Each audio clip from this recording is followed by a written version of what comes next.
चिंतनक्षण ही सूत्रे जगण्यातील हे अनुभवमय सार श्रवण करूयाता सूत्रांचा हा सुबोध विस्तार. नामाचं चिंतन कसं करावं त्याविषयी त्यासमोर काही विचार ठेवण्याचा प्रयत्न आहे. त्यातले 2-3 गोष्टींचे विचार आपण गेल्या वेळेला केला. नाम घ्यावं हे बरोबर आहे, इतर चिंतन थांबत नाही म्हणून नामासंबंधी चिंतन करावं असं आपलं त्या मागे कारण होतं सांगण्याचं. कारण ती फार थोर स्थिती आहे की कुठे विचार मनात येत नाहीत आणि नाम होतं वगैरे. म्हणजे जवळपास ते होण्याची आवश्यकता संपते तेव्हा ती स्थिती येते असं म्हणायला हरकत नाही. साध्या भाषेमध्ये फक्त जितकं नाम चांगलं होईल तितकं तशा तऱ्हेची स्थिती येऊ शकेल याची खात्री पटणारा अनुभव देऊ शकतो. 2 मिनिटं 5 मिनिटं 1 मिनिट काय असेल ते, फार मोठी झाली 5 मिनिटं म्हणजे, पण हे एखादं मिनिट म्हणू आपण, काही सेकंद म्हणू, असा अनुभव येऊ शकतो की हा अनुभव खरा आहे याची त्यामुळे खात्री पटू शकते की आपल्याला असं सुद्धा शक्य आहे की जे चिंतन आहे ते सगळं मनाचं थांबू शकेल आणि जर करायचंच असेल तर आपल्याला ज्यावर करायचं आहे त्यावरच करता येईल अशा तऱ्हेची खात्री देणारा तो अनुभव असतो. एरवीचं चिंतन कशावर करायचं हेही आपल्या हातात नाही, किती काळ करायचं हे आपल्या हातात नाही, कधी थांबणार आपल्या हातात नाही, अशी आपली अवस्था असते. म्हणून तर नाम घ्यावं म्हणजे त्यांनी हे सगळेच प्रश्न मुळातून सुटतात. तर हे सांगण्यासाठीच नामाचे इतका आग्रह या संतांनी धरलेला आहे. तर त्याच्या चिंतनाची अंग कोणती असावीत ते एक तर नामाच्या अर्थासंबंधी विचार करावा, नामाच्या शक्तीसंबंधी विचार करावा. शक्तीमध्ये अज्ञात शक्ती आहे, तिचा अनुभव बघू शकतो आपण. जेवढी अनुभवायला येईल तेवढी ज्ञात झाली तेवढी कळली असं आपण समजायला हरकत नाही. तर ती बाब अनुभवाचीच शक्तीची असल्यामुळं पहिल्यांदा विश्वास ठेवूनच नाम घ्यावं लागतं, याला पर्याय नाही. शक्तीविषयी मी बोलले गेल्या वेळेला, पण विश्वास ठेवूनच जावं लागतं. शेवटी बोर्डच बघतो आणि आत औषध घ्यायला जातो ना, कोणीतरी सांगतो म्हणूनच जातो ना, अमक्याचे स्पेशलिस्ट आहेत आपल्याला कळतं म्हणून आपण त्यांच्याकडे जातो. आधी मला बरं करून दाखवा मग तुम्हाला स्पेशलिस्ट म्हणतो, आधी तुम्ही मला बरं करा मग तुमचं औषध घेतो, असं कसं म्हणताय? नाही, व्यवहारात ते म्हणतायत साधं तुम्हाला बरं करून दाखवतो तुमचं औषध घेतो असं कसं म्हणताय? जो बरा एखादा झालाय त्याच्याकडे फार तर विचार करून तुम्ही बरे झाला का, मग हरकत नाही घ्यायला. हे आपण अगदी साधा व्यवहार आहे, तिथे सुद्धा हे करतो. हा तो सूक्ष्माचा व्यवहार आहे, तिथे सुद्धा त्या बरोबर विश्वास ठेवतो. आपल्याला माहित नाही, बरोबर आहे की काय अमुक तिथली ते जे काय लिहिलेले ते आपल्याला माहित नाही काय. आपण पाहतो असं रेकग्नाइज्ड आहे असं आपण समजतो आणि त्यानुसार आपण औषध घेतो. हे आपण साध्या ह्याच्यात करतो. तर मग तिथे पण आपल्याला सुद्धा काहीतरी थोडा अनुभव आला, जरा कमी आले, थोडे म्हणजे जसं आपलं चिंता आहे, थोडंसं चिंतेचं प्रमाण कमी झालं, थोडं चुकीच्या विचारांची प्रमाण कमी झालं, दिशा चांगली मिळाली, चित्ताला थोडी शांतता यायला लागली, घरातल्या इतरांना बरं वाटायला लागलं आपल्यापासून. काय चिंतन म्हणजे कष्ट असल्यामुळं आपल्यापासून इतरांना ते दाखवत नसले तरी जे काही होत असतं त्यात कमी झालं असं प्रमाण. त्यांना काही जो त्रास होत असेल, मनात येत असेल, प्रतिक्रिया येत असतील, सगळीकडे काही व्यक्त करायची परवानगी नसते. काही ठिकाणी ओपन माइंडेडनेस वगैरे म्हणतात तसं मुक्त वातावरण वगैरे असतं, तर तिथे मोकळेपणाने आपले हे सांगू शकतात माणसं, प्रतिक्रिया देऊ शकतात. तसे काही सगळीकडे देतात असं नाही, पण याचा अर्थ प्रतिक्रिया नसतात असं नव्हे. तर त्या ज्या असतात त्या कमी होतात, कारण आपलीच मुळात चित्त शांत असल्यामुळे, स्थिर असल्यामुळे, आनंदी असल्यामुळे त्यांना अशा तऱ्हेचा अनुभव याचं काही कारण असेल. हे सगळं नामाच्या शक्तीचा आपल्याला येणारा साधा व्यवहारातला अनुभव आहे.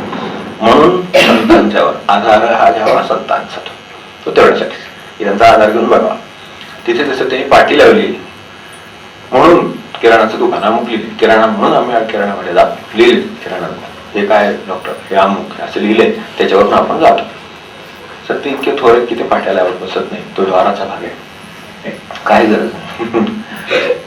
पाठी लावलेली नाही, आपल्याकडे फुलांच्या पाट्या नाही लावलेल्या वरती, उगून येत आहे ते आपल्याकडे असतं, सून कमिंग सून वगैरे तसं. तर तसलं काही नसतं, ते झाडाच्या तिथे फक्त ते उगवून येतं आणि मग आपल्याला जाताना एक दिवशी कळतं अरे बाबा छान उगल वाटतं. तसं संतांचं काम असल्यामुळे त्यांना वेगळं हे काही नसतं त्यांच्याकडे. तर त्याच्या शक्तीचा अनुभव घ्यायचा म्हणजे जसा सुगंधाचा अनुभव घ्यावा तसा संतांनी सांगितलेल्या शब्दांचा अनुभव घ्यावा, आधार घ्यावा, चालून बघावा. आपला अनुभव आपल्याला सांगू शकतो शेवटी काहीतरी, तर त्यावरनं कळेल. म्हणून शक्ती काही ज्ञात काही अज्ञात असे दोन प्रकार केले. स्थान काय आहे, प्रत्येकाच्या जीवनातलं त्याचं स्थान वेगवेगळं असू शकेल पर्यंत आपण आहोत. तर स्थान हे कसंही असू शकेल. एखादा कोणीतरी म्हटलं म्हणून जसं आपण औषध घेतलं, कोणीतरी म्हटलं म्हणून आपण त्या ठिकाणी गेलो, त्या दुकानात गेलो की तिथे अमुक एक वस्तू मिळेल, तुम्हाला दूध मिळत नाही आता अमुक्या ठिकाणी दूध आता आहे, जाऊन आलो, तर असं तो सांगतो तसं आपण तिथे जातो आणि ती वस्तू मिळते. तर तशा तऱ्हेनं कोणावर तो विश्वास ठेवून जातो. तसं पहिल्यांदा आपलं नामाचं स्थान, एखादा बॉर्न असेल तर गोष्टी वेगळी, जन्मतःच नामाचं प्रेम घेऊन आलाय, नामाची सगळ्या सामर्थ्याची जाणीव घेऊन आलाय, तर फारच सुकृताची गोष्ट आहे. पण इतकं नसेल, आपण अगदी व्यवहारातले असो, तर आपलं पहिलं स्थान हे कुणीतरी सांगितलंय म्हणून आपल्या जीवनात त्याला स्थान आलं असं असतं, असं मला वाटतं. सुरुवातीचं स्थान असं कुणीतरी म्हटलं, वाचलं कुणीतरी, त्याच्यात अपार नामापरते तत्व नाही अन्यथा असं ते म्हणाले. आम्ही बरीच तत्व बघितली, त्यात नामाप्रत तत्व नाही असं त्यांचा अनुभव आहे, म्हणून आम्ही हे तत्व स्वीकारलं. म्हणजे कोणीतरी सांगितलं म्हणून, कोणाचा तरी शब्द आहे म्हणून, कोणीतरी वाचलं म्हणून, अभंगात लिहिले म्हणून, सांगणारा खात्रीचा होता त्याच्या खात्रीवर अनुभवावर कुठेतरी विश्वास ठेवला म्हणून, असं स्थान पहिल्यांदा आपल्या जीवनातलं एक कोणावर तरी अवलंबून असलेलं, त्याच्या सामर्थ्याच्या बाबतीत अवलंबून असलेलं असं स्थान, एक ऍक्टिव्हिटी म्हणून 5 माळा काय सांगितल्या, 10 माळा काय सांगितल्या म्हणून केल्या, एवढंच, याच्यापेक्षा नाही. फक्त आता ते स्थान कसं कसं बदलत जाऊ शकेल किंवा काय काय त्या स्थानाच्या बाबतीत करता येईल. आता मगाशी म्हटलं तसं, दुसरं पातळीवर सांगितलं तसं की दुसरं काहीतरी करण्यापेक्षा हे बरं आहे म्हणून सुद्धा करावं. अगदी रिकाम्या डोक्याने दुसरं काहीतरी विचार करत राहण्यापेक्षा निदान हे करावं म्हणून तरी करावं.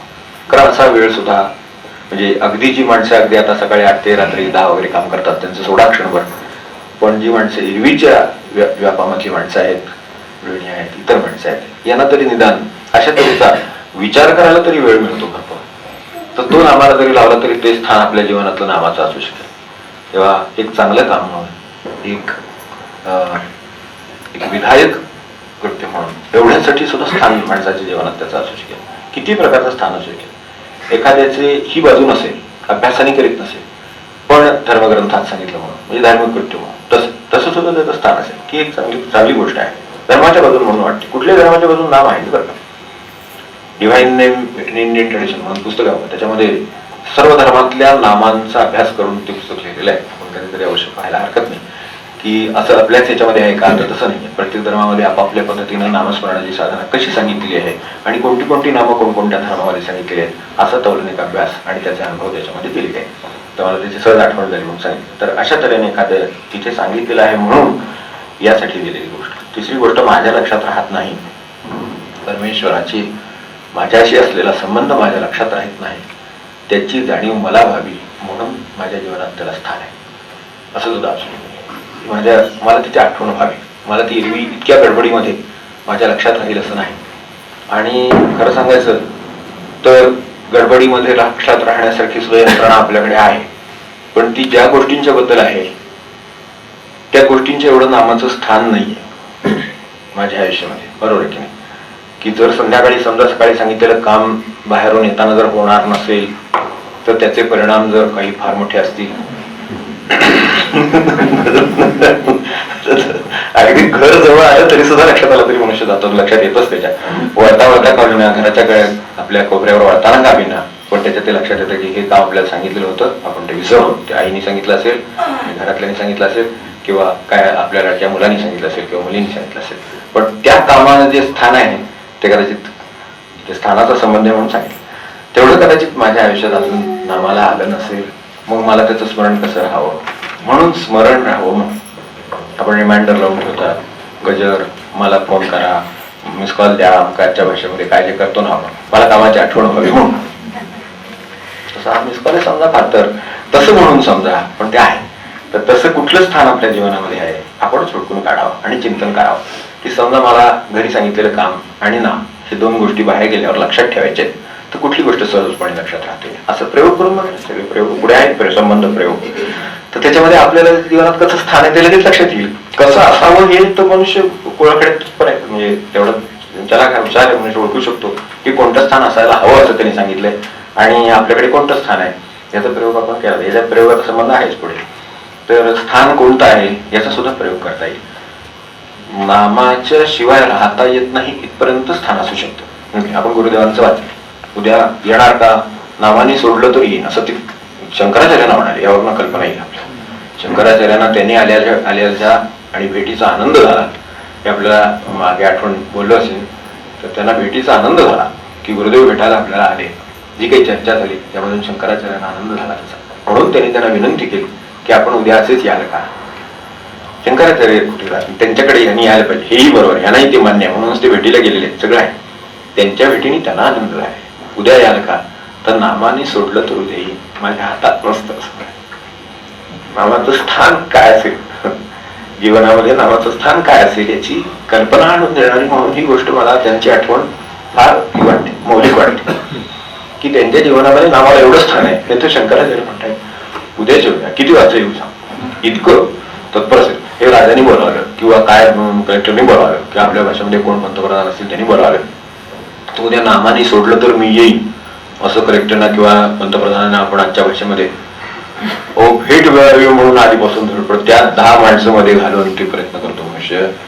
असं जिथं सत्तेचं स्थान असतं अशा ठिकाणी सत्तेच्या स्थानाला सुद्धा मला नामाने सोडलं तर, म्हणजे मी नामाच्या ताब्यात आहे इथपर्यंत स्थान माणसाच्या जीवनात नामाला असू शकतं. असू शकतो म्हणजे ती माणशी इथे आहेत म्हणून की त्यांच्या जीवनामध्ये नामाला एवढं स्थान की ते नाम घेत नाहीत, नामाच्या ताब्यात आहेत. नामाने सोडलं व्यवहार करायला तर ते बाहेर येतात आणि व्यवहार करतात. मग ते शंकराचार्यांना जर काही भेटायचं असले व्यवहार तरी तसंच, आणि कोणी साधकाला कशाला भेटायचं असलं तरी तसंच. साधक मंडळी निरोप घ्यायला आली, भेटायला बाहेरून आले म्हणून उठवलं नामातून तरी माझ्या साधनावर दरोडा घालला म्हणले, असं म्हणले होते. अरे माझ्या परमार्थावर दरोडा घातला. म्हणजे ठीक आहे, भेटायला आलेला मनुष्य होता, तो महत्वाचा होता. आता हे नामाच्या ताब्यात गेलेल्या लोकांच्या गोष्टी आपण तसं काही व्यवहाराने करू नये.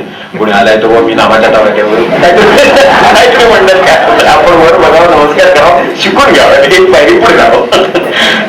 आपण ज्यावेळेला वर पाहतो पायरीवर त्यावेळेला काही एकदम उड्डाण करतो का शेवटच्या पायरीवर, आपल्याला कसं शिकायचं. आपण वर पाहतो, पायऱ्या किती आहेत पाहतो, एक पायरी वर चढतो, असं होतं ना. ते लक्षात घेऊनच आपण या गोष्टीकडे बघावं. पण काय गोष्टीत असू शकतं हे शिकायचंच आहे शेवटी, की त्यांच्या जीवनामध्ये नाम घेऊन घेऊन अशी स्थिती निर्माण होते. आपल्या जीवनात का करू नये, तर आपल्याला अशी स्थिती निर्माण झाली तर ती पेळण्याचा व्यवहार जी बाजू जी आहे ती आपल्याकडे नाहीये. त्यांच्याकडे अशी स्थिती झाली तरी व्यवहार तोलला जाईल एवढं नाम सामर्थ्यवान आहे. त्या माणसाचा गैरसमज नाही होणार. शंकराचार्य काही म्हणू शकणार नाहीत त्याच्या पुढे, अशी नामाला सामर्थ्य आहे म्हणून त्याच्यात ताब्यात आहे, आणि म्हणून ताब्यात आहेत म्हणून असं म्हणू शकतात. तसं तो माझ्या परमार्थावर दरोडा घातलास, म्हणजे माझी 3 तास जमाला बसायची वेळ आहे अशा वेळेला आलास, तर तो त्याला भेटायला उठवलं तर कशाला उठवत, मला बरे थांबले असते तासभर, भेटलो असतो नंतर, असं चाललं असतं. असं काहीतरी पर्याय त्यांना करावा असं वाटला. यावरून आपण नामाला स्थान काय असू शकतं संतांच्या जीवनामध्ये ही प्रत्यक्ष घडलेल्या घटना म्हणून याचं लक्षात घ्यायचं. तर नामाच्या ताब्यात असणं हा अगदी वरची पायरी म्हणून आपण त्या आपल्यामध्ये लक्षात राहणं, ऍक्टिव्हिटी असणं, कितीतरी प्रकाराने टप्प्याटप्प्याने मनुष्य इथपर्यंत कधीतरी जाईल असं वाटतं जर तो विचार करीत राहिला तर. त्यानंतर संबंध, आपल्याला ह्या विषय संपायचा त्या दृष्टीनं संबंध नामाचा जो आला, हा नामाचा मगाशी म्हटलं त्याच्यामध्ये 2 गोष्टी येऊन गेल्या की नामाचा आपला संबंध आला तो कुठेतरी कोणाच्या तरी मुळे आला, काहीतरी कारण घडलं, चुकून वेळ होता म्हणून कीर्तनाला गेला आणि तिथे काहीतरी कानावर पडलं. कुणीतरी आलं होतं, सत्पुरुष आले होते, भेटायला गेले, सहज विषय तिथे काहीतरी निघाला होता, ते काहीतरी सांगत होते, ते कानावर पडलं म्हणून पुस्तक उघडलं, कुणीतरी आणून ठेवलेलं टेबलावर वडिलांनी वगैरे, आणि ते चुकून आता आपण रागवणार नसलं तर म्हणतो, पण आता अलीकडे मुलांनी आणलेलं पुस्तक समजा चुकून वडिलांनी वाचलं असं म्हणून वाटतं किंवा आजोबाने वाचलं असं म्हणून वाटतं, कारण का आता काय याची गोडी मुला वाचायला लागली, त्यांच्याकडे आता हे पुस्तक आहे. तर तशी परिस्थिती आहे. त्यातून चुकून समजा तरी तशी हे झालं, वाटलं, बुद्धी झाली की अरे यात लिहिले आणि हा अनुभव आहे, तर आपण विचार करून बघायला हरकत नाही याचा अनुभव नामाचा काय आहे. असं कदाचित संबंध आपला नामाचा असेल, कदाचित ते नाम आपण खूप विचारपूर्वक निवडलं असेल की अरे याच्यामध्ये माझं हित आहे म्हणून असेल, माझं हित आहे म्हणून मी हे करतो, अशा तऱ्हेचा सुद्धा नामाचा आपला संबंध असेल. आपली त्याविषयी खात्री झाली, मी 10 वेळेला त्याचं काय जी वैचारिक मला जे काय उलगडा करून घ्यायचा, तर्काने उलगडा करून घ्यायचा, इतरांच्या अनुभवाची पारखून पाहायचं, हे सगळे प्रकार करून मला त्याचा संबंध मी आता निर्माण केलेला आहे. हा संबंध कदाचित स्वनिर्मित असू शकेल, स्वतः निर्माण केलेला संबंध सुद्धा नामाच्या बाबतीत असू शकेल. कारण शेवटी असं असतं की मला वाटलं की यामध्ये लिहिले ग्रंथामध्ये, म्हणून मी स्वनिर्मित संबंध निर्माण केला की हे शंकराचं नाम आहे, याने मी तरेन असं त्यात लिहिलंय, तर म्हणून मी ते घ्यायला लागलो. असे कित्येक लोक आहेत आणि उधळून गेलेले आहेत, नुसते सारे सुद्धा नव्हे, एवढ्या त्या विश्वासावर सुद्धा ते नाम घेत करून गेलेले लोक आहेत की त्यांनी ते ग्रंथात पाहिले, ते त्यांचा संबंध केवळ ग्रंथातल्या शब्दांशी आला आणि ते शिवाय म्हणत उधळून गेले, अशा तऱ्हेचे लोक आहेत. तर कसा संबंध आला असेल काय सांगता येते. आपला संबंध कसा आला हे चिंतनासाठी विषय आहे, बाकी काही नाही. अंग कोणती कशावर चिंतन करायचं त्यासाठी हे विषय आहेत की असंही आपल्याला चिंतन करायला. हे आपली गाठ नावाची कशी पडली, आपण नाही का माणसं दोन मित्र जर बरेच दिवसांनी एकमेकांना भेटले तर कधी आठवणी येतो व आपली गाठ कशी पडली, कुठे स्टँडवर चुकून पडली, कुठल्या तरी मित्रामुळे झाली, आपण नाही का त्याच्यावर चिंतन करीत आणि त्याचा काही उपयोग नसतोच एरवी, पण ह्याचा काहीतरी उपयोग तरी आहे ना. म्हणून हे अंगासमोर ठेवलेत की ह्या चिंतनाने निदान मला आठवण येईल की बरे 20 वर्षापूर्वी 25 वर्षापूर्वी काय 10 वर्षापूर्वी असे कारणाने काहीतरी झालं निमित्त आणि मला नामाविषयी काहीतरी कळलं आणि मी ते घ्यायला लागलो. तर तो संबंध कसा आला, तो संबंध कसा आला हा कशासाठी विचार करायचा. तर स्वनिर्मित संबंध असला तर ठीक आहे, मी होऊनच नामाविषयी माझ्या जिज्ञासा होती म्हणून मी शिकत गेलो आणि नामाविषयी माझा संबंध आला, असं जर असेल तर फार चांगली गोष्ट आहे. पण खूप वेळा कमी वेळात असं असतं. स्वनिर्मित संबंध नामाशी असलेली माणसं पूर्वपुण्य घेऊनच आलेली असली पाहिजेत, नंतर ते स्वतः निर्माण संबंध कसं करतील. ते स्वनिर्मित ज्यांचा संबंध आहे, नामाची जिज्ञासा होऊन ते नामाकडे वळले, हे काय आहे समजून घेऊन ग्रंथ वाचले, नामाविषयी सगळं वाचलं आणि मग त्यांनी संबंध निर्माण केला, असे लोकांचं प्रमाण कमी असतं. सर्वसाधारण जे मनुष्य आहे त्याची कशाच्या तरी निमित्ताने नामाशी संबंध आलेला असतो. त्याच्यावर चिंतन करण्याचा उपयोग एवढाच की चुकून चिंतामणीला अडखळा, ज्ञानेश्वर महाराज म्हणतात तसं आहे की रस्त्यात अडखळा पण चिंतामणीच होता, त्यामुळे त्याच्या हातात पडला.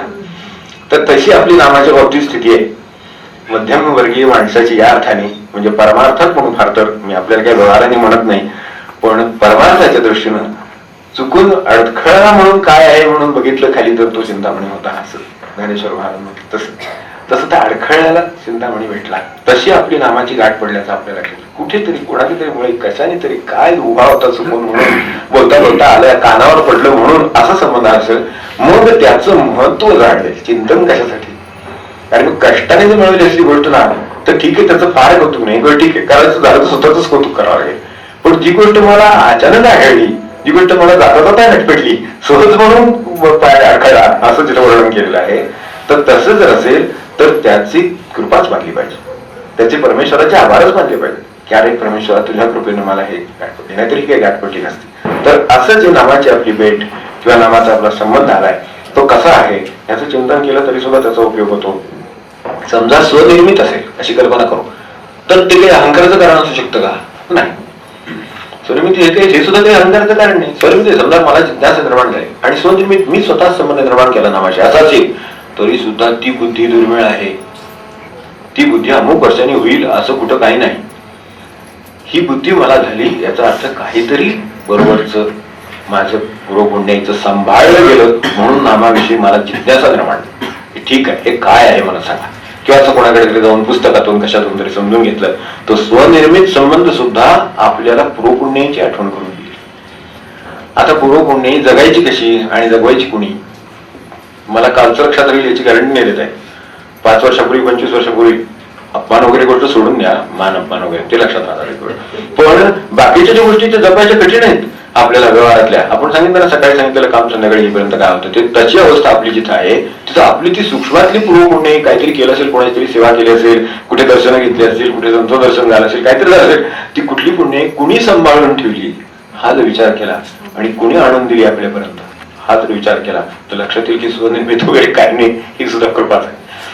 म्हणून मला बुद्धी झाली की नामाबद्दल काहीतरी बोलावं, विचारावं, घ्यावं किंवा कुठलं घ्यावं त्या पुस्तकात बघावं असं. तर या दृष्टीनं हा संबंध असतो की नंतर प्रयोगाच्या बाबतीत नावाचे प्रयोग आहेत ते आता आपण म्हटलं तसं तिन्ही नावाचे प्रकार असतील. लिखित जप असेल, वेखरी जप असेल, मौन जप असेल, प्रयोग करायचा आहे ना सर्व प्रकारचे प्रयोग करून बघायचे नामाचे. जप लिहिल्याने काय होतं हे लिहिल्यानेच कळतं खरं सांगायचं, याच्यापेक्षा त्याला काय उत्तरच नाहीये. लिहिल्याने काय होणार आहे, वास्तविक अक्षरच आहे. ओळी काढली म्हणजे काय होतं, ते काय होतं, ते कानांचं काय होतं, डोळ्यांचं काय होतं, हाताचं काय होतं आणि ती सगळी इंद्रिय एकत्र आली म्हणजे आपल्या चित्ताचं काय होतं हे लिहिल्यावरच कळतं. म्हणून जप लिहिण्याची पद्धत आहे किंवा जप लिहिण्याचा प्रकार सांगितलेला आहे.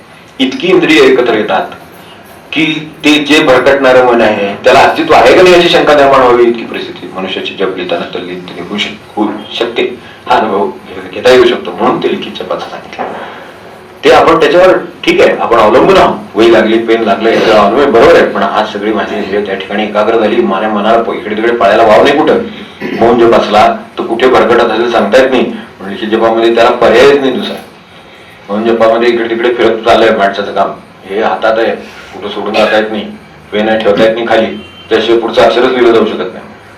डोळे बंद करून मौन जप चालेल आणि संबंध जीवनाचं चित्रपट डोळ्यासमोर उभं राहील. काय सांगतात ते हो की नाही. मौन जपाची तारीफ आपल्याकडे फार मोठी आहे तरी सुद्धा लिखित जपाची तारीफ करायची म्हणून सांगितलं. काय आहे ती कारण त्याच्यात फरक आपल्या लक्षात आलं होतेच की सर त्याचंही चिंतनच करायचं ना आपल्याला. लिखित जपाने आज माझ्या जीवनाचा चित्रपट डोळ्यासमोर बघताना लिहिता येत नाही. लिहायचं म्हटलं की श्रीराम गुरुदेव दत्त काय असेल ते तिथं तोरून ते पहिला आलं पाहिजे, तो काना मात्रा दिली गेली पाहिजे, त्याच्या पर्याय माणसाला काय तो. तर अशा तऱ्हेने माणसाला त्यात गुंतून ठेवणं आणि मग चित्ताचा अनुभव पाहणं हा प्रयोग आहे याच्यामधला. तर म्हणून तो लिखित जपाचा प्रयोग सांगितलेला आहे. तोच वैखरी जपाचा पण सांगितलेला आहे. असंख्य गोष्टी कानावर आदळतात, आपल्या हातात नसतात. अशा वेळेला आपण केलेला वैखरी जप आपल्या कानाने ऐकण्यासारखी मार्ग नाही. आपण काही वेळा आता घरातली मोठी माणसंच आता म्हणायची किंवा लहान मुलं म्हणा पाहतात. ऐकायचं नसलं म्हणजे मोठमोठ्याने आपण बोलायला लागतात. मोठमोठ्याने आपणच सुरुवात करतात. म्हणजे मग ती काय होतं बाकीचे मग गप्प असतात. असं एक मार्ग आहे की नाही मला सांग. घरामध्ये मार्ग आहे. एखाद्या वेळेला समजा जर एका ऐकलं समोरचा आवाज आवडतो म्हणजे काय करतो नेमका त्याची एवढा आवाज होते की दुसरा आवाज त्याच्या कानावर पडू नये याची तिची व्यवस्था असते की नाही ती साध्या भाषेमध्ये. की त्याचा आवाज ह्याच्यावर का वाढला सुद्धा भांडण आहे. आणि समजा आवाज का वाढला तर त्याचा आवाज कानात पडू नये इतपत आपला मोठा असावा असं वाटलं. म्हणण्यात काल्पनिक आपल्याकडे होत नाही पण सांगितलं काल्पनिक भांडण काय होईल तो आवाज वाढवला का वाढवला तर त्याचा आवाजापेक्षा हा आवाज मोठा असला पाहिजे म्हणजे हाच आवाज कानात आला पाहिजे असं. मग का वैखरी जप करू नये. बाकीचे आवाज येतातच येत ना देवाचं नाव पडू ना कानात ते प्रत्येक जबामध्ये काहीतरी मर्म ठेवलेलं आहे नक्की की ह्या कानांना बंद करण्याची तरतूद नाही ना. कानावर हात नाही का ठेवायची शेवटी आता नका काय असं म्हणतो ना मनुष्य. ऐकायचं नसलं त्याला तर म्हणतो कानावर हात बंद करायचे. डोळ्याला ठीक आहे एक वेळ तुम्ही बंद करा पण कानाला ती तरतूद नाही. म्हणून फार तर मी स्वतः म्हणावं आणि मी स्वतः ऐकावं याच्यासारखा मार्गाने म्हणून दुसरा मार्ग सांगितला. आणि तिसरा प्रयोग करण्यासारखा म्हणजे मौन जपाचा. तो सर्वोत्तम प्रकार यात प्रश्नच नाही. प्रत्येकामध्ये असलेली उपाधी गाळून ठेवलेला मार्ग म्हणून वैखरी जपाच्या आणि याच्याही पुढे जाणारा हा प्रकार. त्यानंतर मंत्राचा सुद्धा प्रकार प्रयोग सिद्ध मंत्रांचे प्रयोग आहेत. स्वतः सिद्ध मंत्रांचे प्रयोग आहेत. स्वतः अनुभव घेऊन निर्मिलेल्या मंत्रांचे प्रयोग आहेत. साक्षात्कार झालेल्या मंत्रांचे प्रयोग आहेत. विशिष्ट संतांनी सांगितलेल्या नामावर श्रद्धा ठेवून घेतलेल्या नामाचे प्रयोग आहेत. गुरुपदिष्ट नामाचे प्रयोग आहेत. किती नामाचे प्रयोग आहेत. यांना जे मंत्रांचे काही साक्षात्कार झालेले हरिराम विठ्ठल आहे ना म्हणतो ते तिकडे श्रीराम जय राम जय जय राम जय स्वामी रामदास ओम श्रीराम जय राम जय जय राम म्हणतात. त्यांना त्याचा अनुभव आहे. ते म्हणतात की ही इंजिन लावलेली आहे मुलीला असं त्यांचं म्हणणं आहे. आपलं प्रयोग करून बघा. आपल्याला अधिक बरं वाटत असेल तर अधिक ते करावं. जे प्रयोग आहेत ना शेवटी प्रयोग तर करून बघायला काय हरकत नाही. आपल्या चित्ताची स्थिती कशाने पालटते तर प्रयोगशील असावं. बाबा म्हणायचे परमार्थात प्रयोगशील असावं. प्रयोगाचा अनुभव आपल्याला येतो. नित्योपासनेच्या मार्गाने प्रयोग आहे. एकांताच्या मार्गाने प्रयोग आहे. काही काळ तरी स्वतःच्याच संगतीत असावं. ज्यांना सातत्याने दुसऱ्यांच्या संगतीत राहावं लागतं अशांच्यासाठी सांगतो. ज्यांनी जे एकांतातच आहेत त्यांचा प्रश्न नाही. मुळामध्ये एकटेच राहतात घरामध्ये समजा तर काही प्रश्न नाही. पण घरामध्ये 4 माणसं आहेत. बाहेर व्यवसाय काय नोकरी या मार्गाने जावं लागतं. तर प्रयोग नामाचा करायचा असेल तर काही काळ तरी एकांतामध्ये नामस्मरण करण्याचा आपला सराव असा व्यवहाराने करावा. अगदी काही व्यवहाराने करावा असं नाही. कुठे निघून जावं करून काय असं काही नाही. पण एक जातोच आपण फिरायला एरवी तर त्यावेळी देवात जाऊन येतो. तिथे जाऊन बसावं. तिथे कोणी नसेल अशा ठिकाणी जावं. मग तिथे शांत चित्ताने नामाचं काय होतं हे बघावं. म्हणजे ते प्रयोग करण्यासाठी नामाचे सुद्धा चिंतनामध्ये प्रयोग आपण नामाचे कोणते केले त्याचा अनुभव काय आला हे कळावं म्हणून हे नामाचे प्रयोग कितीतरी प्रकारचे सांगितले. गुरुपदिष्ट नामाचा प्रयोग वेगळा असू शकतो. स्वतः जे घेतलेलं ठरवलेलं त्या नामाचा प्रयोग वेगळा असू शकतो. स्वयंशोधित नाम असू शकतं. अनुकरणातून घेतलेलं असू शकतं. नामांचे प्रयोग करून अनुभवात जे श्रेष्ठ ठरलं ते नाम असू शकतं. सर्व त्याचीच आहे. पण माझ्या मनाच्या ठेवणीला हे नाम मला अधिक आवडतं म्हणून तेवढे नामाचे प्रकार ते काही नाम कमी जास्त आहे म्हणून नव्हे. मी कमी जास्त आहे म्हणून नाही. आपल्याकडे लक्षात असेल की नामामध्ये काही कमी जास्त सामर्थ्य आहे की बुवा हे दत्ताचं नाव म्हणजे जास्त पॉवरफुल आहे आणि रामाचं म्हणजे कमी आहे किंवा आणखीन कोणाचं म्हणजे जास्त आहे, असं काही नाही आहे. नामाचं सामर्थ्य तेवढंच आहे. माझे जे मनाची ठेवण आहे आणि माझ्या मनाची जी स्थिती आहे तिला अधिक काय लागू पडतं हा प्रश्न आहे. तर ते आपल्या आपल्या पद्धतीने प्रयोग करून ठरवता येण्यासारखं आहे किंवा विचारून ठरवून ठरता येण्यासारखं आहे. एखाद्याला नाही का सहजपणे विचारलं बा तुला कुठला देव आवडतो, तो देव आवडतो यावर सुद्धा मनुष्य पटकन कुठलं तरी नाव घ्या, गणपती आवडतो, त्याचं ते असतं, दत्त आवडतं, असं त्याचं काहीतरी मनापासून असतं तर असावं. कारण ती ठेवणच आहे मनाची, त्याप्रमाणे झालेले काम, तर त्याचं नाम त्याला एक अर्थ देतं, स्वाभाविक आहे. पुढचा आपला मुद्दा आहे शेवटचा वेळेच्या वेळी थांबतो मी आता, तो अनुभवाचाच आहे. त्यामुळे आता अनुभवात काय बोलायचं अनुभवात फक्त अनुभवच बोलता येतो, यापेक्षा काही नाही. तर अनुभव घेऊनच बघावा. आणि आता जे जायचं ज्यांना शक्य आहे आणि जे परमेश्वराच्या कृपेनुसार इच्छेनुसार येणार आहेत तर ते त्या नामाचा अनुभव घेण्यासाठी जाणार आहे. जर ते शक्य नसलं घरी बसून आपण तो अनुभव घेऊ शकतो की बाबा ठीक आहे नामाचा आपण प्रत्यक्ष अनुभव घेऊन वाचला, प्रयोग केला तसा. तर नामाचे येणारे अनुभव असा एक याचा अर्थ आहे. दुसरा नामाचा अनुभव हा एक अर्थ झाला, पण नाम काय अनुभव देतं, कोणते अनुभव आपल्याला आणून देतं, कशावरून समजायचं की नाम अनुभव देत आहे. तर चित्ताची चिंता कमी झाल्या का, काळजी कमी झाली का, शांतता आहे का, साक्षीभाव आला का, ही सगळे नामाचे अनुभव. त्याकडे बघण्याची तटस्थता आपल्याला वृत्ती आली का. आपण अनेक प्रसंग घडत असतात, अनेक गोष्टी पाहत असतो, कानावर येत असतात, सगळ्या गोष्टी होत असतात. अशा वेळेला माणसाच्या चित्ताची किंवा मनाची स्थिती कशी राहू शकेल यावरून तेव्हा त्याला नामाचा अनुभव कितपत आला, त्याने कितपत नाम घेतलं असेल, किती घ्यायची गरज असेल हे सगळं कळू शकेल. मनुष्य उपाधीपासून हळूहळू मुक्त होतो, हे नामाचं लक्षण आहे. स्वतःवर उपाधी टिकू देत नाही, त्याच्यावर जशी वस्तू टिकत नाही चटकते देतो तसं ते नामाचं आहे. शेवाळासारखे महाराज म्हणायचे ना, त्याच्यावरती टिकून देत नाही. तर तसं उपाधी आपणहून कमी कराव्या असं माणसाला वाटतं नाम घेतलं तर. उपाधी आहेत त्या, जबाबदारी नव्हे. जबाबदारी कमी करायला असं नाही वाटत माणसं, जबाबदारी उलट जबाबदारीने करेल. पण ज्या उपाधी म्हणून आहेत, ज्याची गरज नाही मला, अशा गोष्टी असतात त्या चिकटलेल्या असतात. जे मी नाही केलं तर चालण्यासारखं आहे अशा ज्या गोष्टी आहेत त्या उपाधीत मोडतात. तर त्या उपाधी आपल्याला कमी कराव्याशा वाटतं. विद्यार्थी नाम घेत असेल तर मनापासून अभ्यास करावा असं वाटेल, हा नामाचा अनुभव झाला त्याला. पण माझ्या 10 डिग्र्या मिळून झाल्यावर आणखीन एखादी घे मिळव की काय असं वाटत असेल तर तिथे नामाचा जर अनुभव असेल त्याला तर तो म्हणे आता याची काही गरज नाही, बदल एवढं शिक्षण. अशा तऱ्हेचं वाचन एक उपाधी होऊन बसली काही वेळ. वाचतो असतोच पण नामाचं घ्यायचंच राहतं इकडे. तर असं जर होत असेल तर नाम जर चालू असेल तर ते नाम अकारण वाचन असेल ते थांबेल, अकारण पाहणं थांबेल, अकारण फिरणं थांबेल, अकारण विचार करणं थांबेल, ते थांबू शकतं. हा नामाच्या बाबतीतले अनुभव आहे. तर असे असंख्य अनुभव आहेत, काही फार करत नाही. आपल्या वेळ थोडासा झाला आज. आणि एक नक्की की चित्ताला येणारी शांतता, आनंद, निरुपाधिकता, साक्षीभाव हे सगळे नामाचे अनुभव आहेत. तर अशा तऱ्हेचा आपल्या समोर काहीतरी नामाचा अनुभव असावा यावा अशी प्रार्थना करूया. आणि चिंतनाच्या सहाव्याचा विषय थांब पुढच्या वेळेला पुढच्या वचनाचा विचार तुमच्या कृपेने करूया.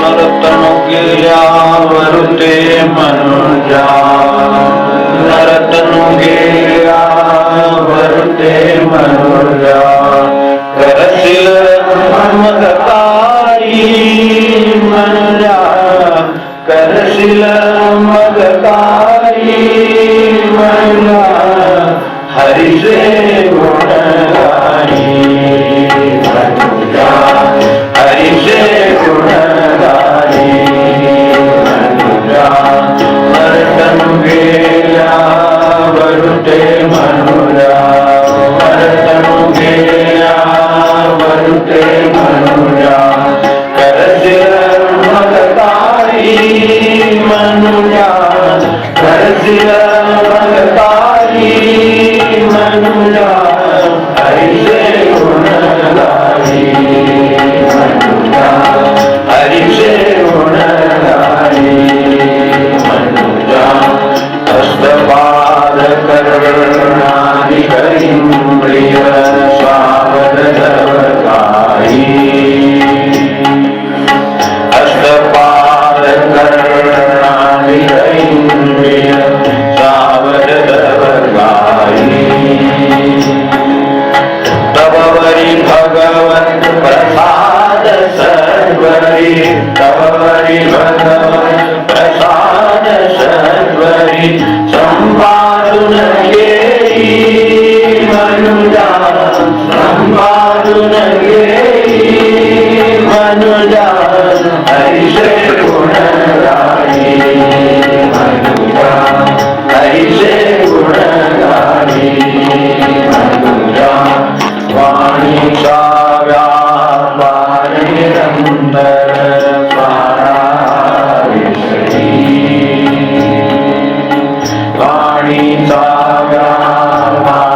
चक्रावरी फिरते विषयांचे ठाई मनुजा विषयांचे ठाई मनुजा हरीचे गुण गाई मनुजा हरीचे गुण